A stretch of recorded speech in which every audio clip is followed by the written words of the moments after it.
n'abayise wano okubategeeza nti yadde embeera ebadde bwetyo baddemu emigozo bano ebyavuddemu sibize nabikkiriza naye n'ekyokubiri okuserebulatinga obulamu bwange ku City Hall okujaganya rekodi yange mukimanyi bulungi kino si omuntu ne bw'aba afudde ba celebrating a life. I'm celebrating my life at City Hall. Era bino wammanga bijja kweyoleka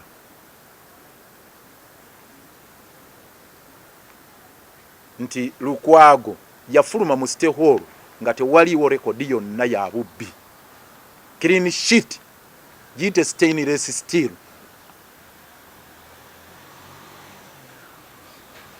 Bajja kunvunaana ebirala byonna naye nti nyina kyenzibye ekyo tekiriiyo.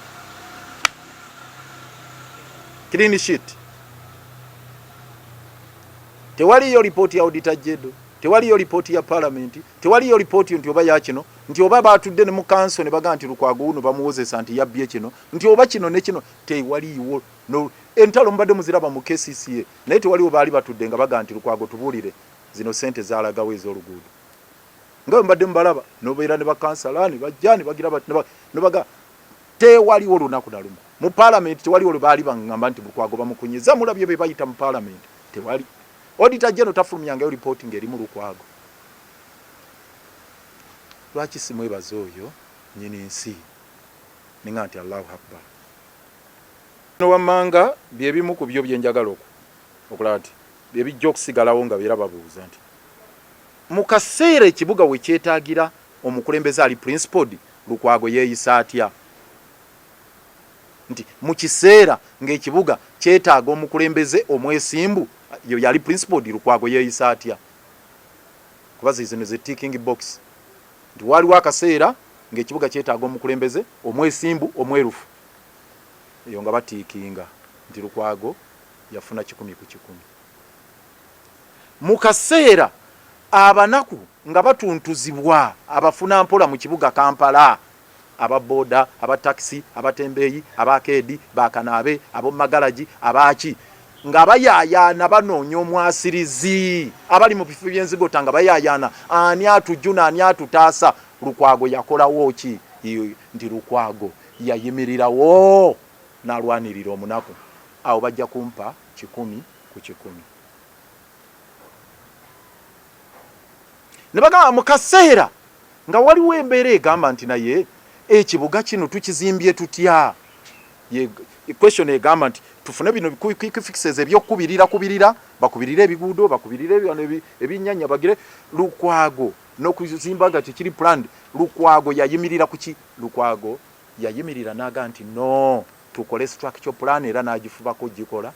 N'agamba buli kimu tukikole multimodal transport plan n'agikola. Nakola drainage master plan, nakola street lighting master plan, nakola plans za urban resilience, nakola education master plan, nakola plan ey'obulamu, fecal sewage management. Plans zonna nti Lukwago yazikola nga ziyina okuteekebwa mu nkola, abaali balina oziteeka mu nkola ne bataziteekamu. Ndi Lukwago yakola ki? Nti plan yazikola. Awo nompa 9 ku 10. Mu kaseera ekibuga we kyali kyetaagira omukulembeze atekkiriranya not pandering to nefarious interests, atekkiriranya in the face of a heavy storm and tide, nga waliwo omuyaga ogw'okukaka nti gondera abali mu buyinza bamwami Yoweri Kaguta Museveni ne bannaabwe basobola okuyisaawo bye baagala. Lukwago yeeyisa atya? Yagamba nti nedda. To the extent nti Lukwago ngenda kufuluma mu City Hall nga tetuhostinzeekaawo Museveni nti ye guest of honor ku mukolo gwonna. Talinnyeewo. To the extent nti mwami Yoweri Museveni abadde n'emikolo gyonna gy'abadde nagyo siwabeerangawo mukono nti Lukwago yamwaniriza amukutte mu ngalo olw'okubanga mwami Museveni alina by'abaabaza nti Lukwago olumukwata bw'ati amukyuse amukozese by'ayagala. Ekisembayo nti mu kaseera ng'abaluvu beekomya buli assets zaffe n'ebyobugagga byaffe byonna nga babitwala nga bwe mbagambye obutale, batwala amasomero, batwala ebisaawe, batwala green parks, batwala emyala, nga batwala buli kafo konna nga baagala okeekomya. Lukwago yayimirirawo, bonna bajja kwogera Nicholas, bonna abanaabawo Lukwago yakola, likodi zijja kulaga nti Lukwago yakola kyonna kyasobola mu maanyi ge era yayimirirawo ng'engabo y'abannakampala okulwanirira assets ezo. Era ebimu ebimukubiza kuyimirira ku nsonga eyo. Mubamanyi abeekomeza buli kimu nga bagamba tulina okuba Lukwago. So byebyo naye nga Lukwago alemeddeko.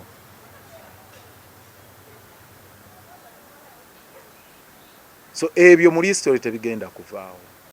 Mu bufunze nti ngenda kubeera ku the right side of history. I will be on the right side of Kampala and this country.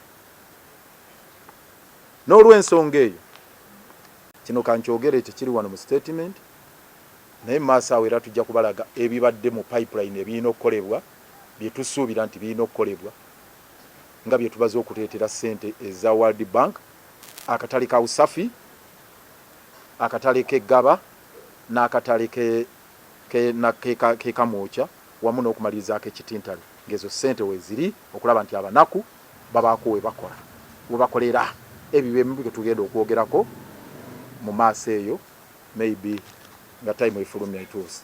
Naye olwalibayo nno kiddira ekisembayo kwe kwenyumiriza mu mukwano. Omukwano gwentambudde nagwo ne bannakampala. Mbeebaza bannakampala ebbanga lyonna lyempeereza tutambudde n'omukwano nga muli ba family member, nga buli wentambula era gye tubeera ndaba ku bannyinaze, ndaba ku baganda bange, ndaba mikwano gyange, ndaba ba cousins bange, ndaba bakizibwe bange, ndaba baganda bange. Omukwano ogwo ngwagadde nnyo, oluganda olwo ngwandagadde nnyo era nkakasa lujja genda mu maaso nga Mukama Katonda ye mubeezi gova obuweereza obulungi ate obw'emirembe. Kyekiddako ku saidi ya Lukwago mukimanyi bulungi ndi mulwanyi namige mu ggwanga era obulamu bwange bwonna okuviira ddala nga ndi mu university nayingira 1993 ne tuyingira UID Nkoba Zambogo ne tutandika entalo siddanga mabega oba nnyina ofiisi oba sirina lutalo era amaanyi gensigazza kati gennyina ne resources zange zennina ngenda kuziteeka mu lutabaalo olw'obwenkanya. Mukimanyi bulungi era kino nakyo nkyenyumirizaamu. Lukwago nettanira nnyo obwenkanya, justice, era kino nkiggumiza nga njagala okukyemphasizing nti without justice there cannot be peace, without justice there cannot be stability. Kyofola baffe abalwanirira social justice, obwenkanya tusimba nnyo ekiseera ku justice. Amaanyi gange ngenda gateeka okulaba nga abo abatalina mwasiriza, abatulugunyizibwa, abeetaaga obwenkanya mbawo obwenkanya obwo, mbalwanirira okusinziira ku busobozi bwange.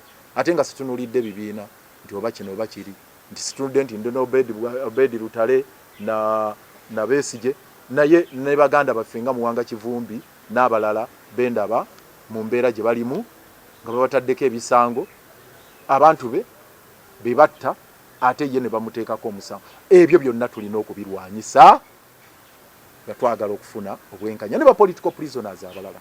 Ogwo mulimu ngenda kusigala nga ngukola nga bwe mbadde ngukola. Ate era ekyo munjulira nti Lukwago ne bwe nayingira mu City Hall gawuni y'obwalo ya sagiteeka bali buli wabadde wabeerawo embeera yeetaaga obwenkanya eryanyigirizibwa nga gawuni y'obwalo yanjijjayo ne tulumba siddangako mabega era mbadde njibeeramu nga sisasulwa nga nze nteekako gawuni yange kulwanirira bwenkanya okusinzira ku profession yange gye nasoma n'obwagazi bwennyina ku social justice n'okulaba nti human dignity eteekebwamu ekitiibwa ogwo omulimu genda maaso nga ngukola mu busobozi bwange si kwenoonyeza nsimbi oba kwekusa naye kulaba nti era njagala okukigumiza singa waliwo ekintu ekimu kyensaba Omukama Katonda mpa obuwangazi nkirabeko kwe kulaba Uganda erimu obwenkanya saba nnyo Mukama mpangazi ndabe Uganda nga buli munnayuganda afuna obwenkanya ku levo ye gyaliko ogwo omulimu ngenda kusigala nga ngenda nagwo maaso beerako ne rule of law kubanga obwenkanya bubeerako ne rule of law olw'okukyusa ebyobufuzi bya Uganda okuva mu famire ya Mwami Yoweri Kaguta okudda mu mikono gy'Abannayuganda tulina disconnect. We have a disconnect between the constitutional order and the political order. I didn't say this in English. A disconnect between the constitutional order and the political order. The existing political order is not concomitant with the constitutional order, does not speak to the constitutional order. The constitutional order dictates the sovereignty of this country to be with the people, but the political order dictates otherwise, that the sovereignty resides with Yoweri Kaguta Museveni. So that clash between the political order and the constitutional order is a matter of great concern to all of us. Olwo olutalo olwogamba nti obuyinza ssemateeka agamba buli mu bantu naye ate mu nkola ey'ebyobufuzi Mwami Yoweri Museveni agamba obuyinza bubwe ne famire ye. Olwo olutalo lukyagenda mu maaso era waliwo olutalo olunene olw'okufuna transition as again kulaba nti mutabani we yamusikira. Kati ffe tulina kulwana okulaba nga bannayuganda be basalawo ani adda mu ofisi y'obwa president so si kusalawo nti Muhoozi era embeera ereeta Muhoozi mugiraba egenda maaso n'okweyerula. Olwo olutalo genda maaso okulaba nga eggwanga lidda mikono gy'Abannayuganda nga nkozesa platforms endala. Of course ofisi ya Lord Mayor egimu ku misango egyateekebwako emyaka gye mbaddeyo nti ngikozesaamu ebyobufuzi ebyokwagala okukyusa ekyala kyesejjusa ebyokukyusa Mwami Yoweri kakati eyo platform kituufu egenzi niti kitegeeza nti olutalo lukomaawo platforms endala weeziri era tugenda kuzikozesa tugende mu maaso n'olutabaalo.